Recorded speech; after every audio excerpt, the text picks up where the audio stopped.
Hello NBA fans, and today I'll be talking about two things.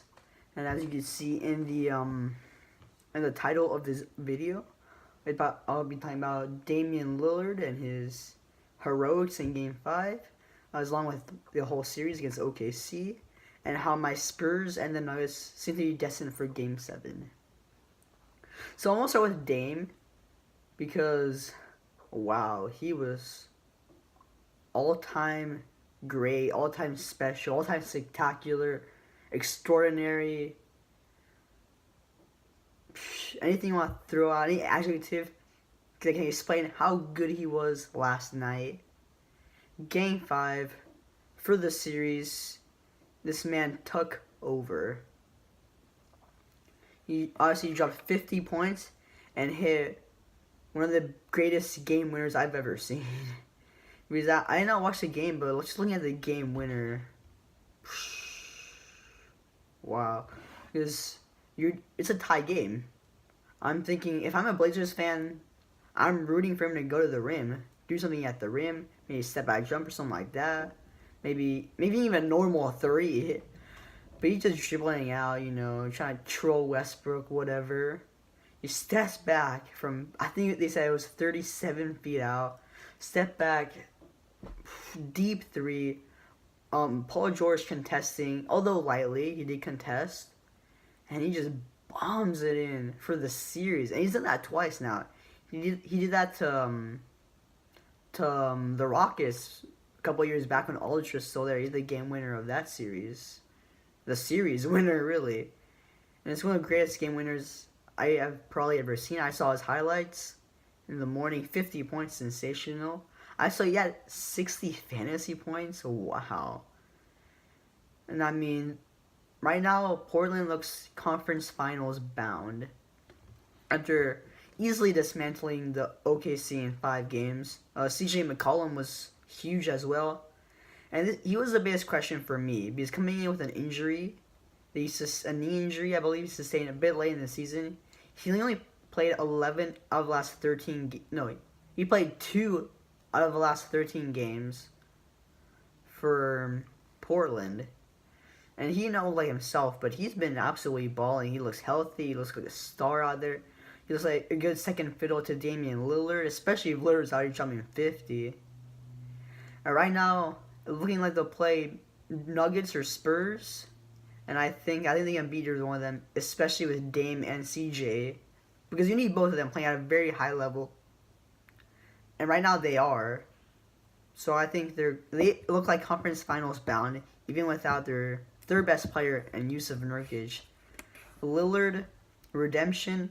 Because my biggest knock on him was he never really done anything in the playoffs as the number 1 star. He got to the second round with Aldridge. And he did that once before, but that wasn't as impressive. This is impressive. What he did last night was impressive. As impressive as a performance I've seen in the playoffs in a long, long time. He was special. And I saw something there like Dirk's finals run a couple of years in 2011, a couple years back, him winning the finals. We're kind of seeing something from Damian here. Because yeah, he does have CJ, but Dirk didn't have a second star next to him. Dame does have CJ. But you may be seeing maybe a conference finals run similar to Dirk's, on the level of Dirk's, where you can see someone just put the team on his back, like Lillard has so far. But still, a lot of respect, a lot of credit to CJ as well. And I think I want to throw in a little bit of Westbrook. Seeing a lot of hate right now.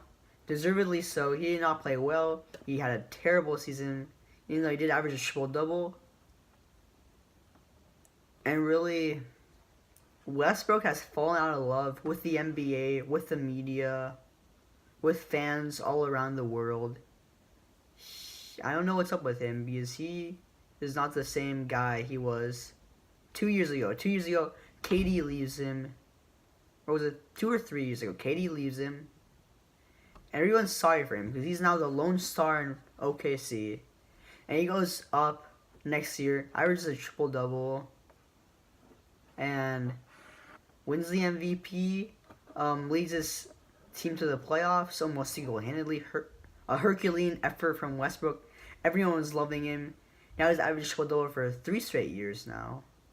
Wait, falling in the first round 3 years in a row. Especially now, the first year, granted, it was Houston with no star. Last year, they could have been Utah with Paul George.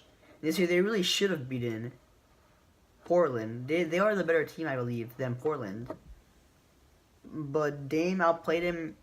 CJ probably outplayed Paul George. And right now, he's just falling out of love and still top 10, most likely top 10 best player in the NBA. But he's just not the same guy he was. Well, he's not the same guy. He's been the same guy this whole time. But I don't think you can. Right now, you can't win with him. You can't win in the playoffs with him right now. At least he can still adapt, but he has to adapt for him to get over this first round hump because he's been here a while now.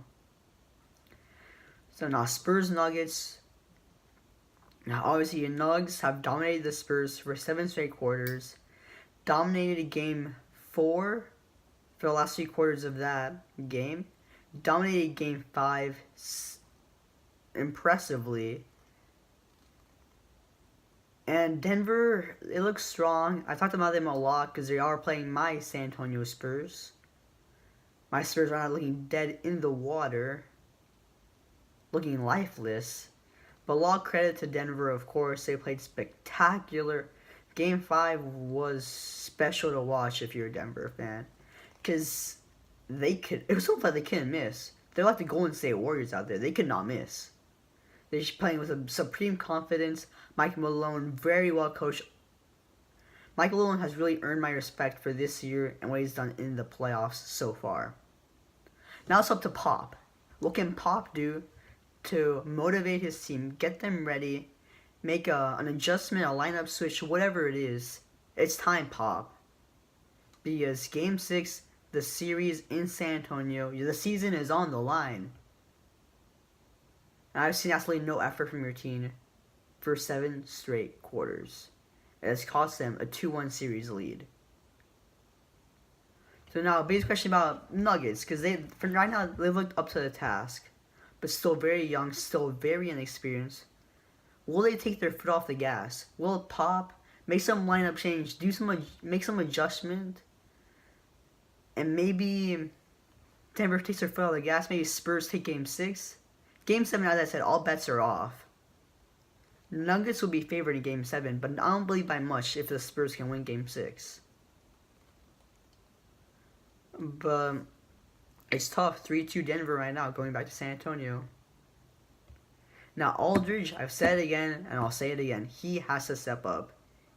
He's playing like a G Leaguer. And what I do if I'm Pop, this will take a lot of balls. I believe Pop can do it if he wants to. I think you bench LaMarcus Aldridge for Davis Bertans. Spurs fans, NBA fans, hear me out. I think you need shooting in the starting lineup. Bertans brings that shooting, and he's actually been playing pretty solid this series. From what I've seen, he's solid. He needs more minutes. Start him, give him more confidence. Let him stay to the floor with Bryn Forbes. And then still play Aldridge big minutes. Still play him like you normally do. Bench him. Make him mad. Make him be like, I'm better than this. Because he knows he is. He's way better than he's playing right now. He's had a sensational season. He's not doing it in the playoffs. Bench him right now. Help Bertans spread the floor. Aldridge will go to work with Rudy Gay in the bench lineup. And Rudy Gay too's got to step up as well. But I need to see more from Aldridge and Gay. I need to see effort. I need to see tenacity. I need to see toughness from them in Game 6. So now, White and DeRozan, they've been up and down. DeRozan's usually been steady. Steady. I like. He's been playing very well. I don't think he can be the best player on a championship team. Don't get me wrong. He's not that guy. But he's been steady as our best player.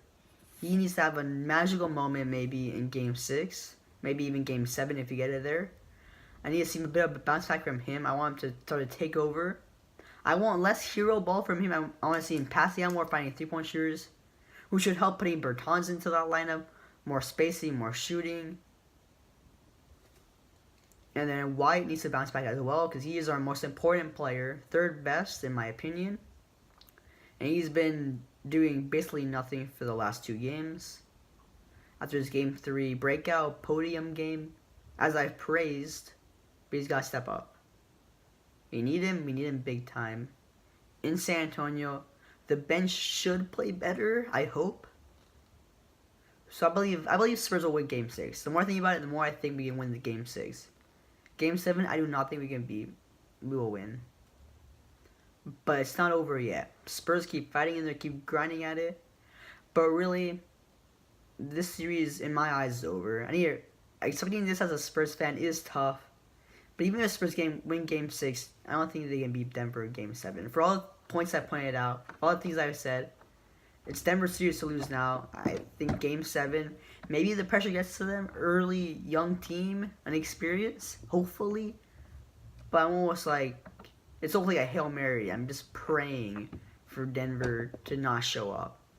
But I think they will. They could easily win in Game 6. Well, not easily, but they could win in Game 6. But some of the Spurs now, what can you do? Bounce back, grit, toughness. Show me. Aldridge, show me. Rudy Gay, show me. Derek White, bounce back. That's all I got today. It's been tough for my Spurs. See what they can do. Damian Lillard, incredible performance. Russell Westbrook, can he adapt? So far, it's been a solid playoffs. Relatively boring, but nice storyline, especially these two. Spurs Nuggets been a good series so far. Dame is a great story with Westbrook. But as always, thank you for watching. Like, share, subscribe. As I say every video, I'm loving that support. And that's all I got. Tell me some ideas. I'll come up with my Eastern Conference. Not Eastern Conference, my second round predictions once all the lineups are set up, all the games are set up. But that's all I got so far. But as I said, thank you for watching. Love the support, guys.